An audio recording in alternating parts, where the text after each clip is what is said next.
सत परिवारवा यही ढोलकिया प्रपंचो जियत बाने। सत परिवारवा यही ढोलकिया पर मालिक जियत बाने। पैसा न मिलल यही से गिरे जलधार। आ टुकुर टुकुर दुल्हन मोर दुअरिया से दादा झांकत होई हाँ।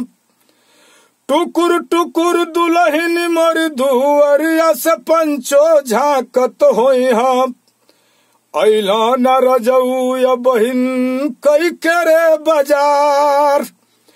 आय कहू जो सिकवा मोरी ढोलकिया पर मालिक गिरल रहिता।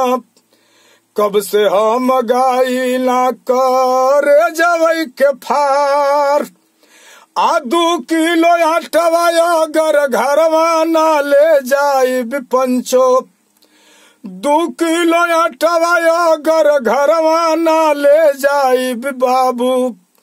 बचवा हमार रोवत हुई हाँ जरिया रे बेजार।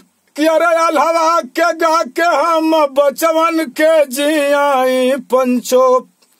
अल्हवा के गा के अपनी हिरवन के जियाई बाबू।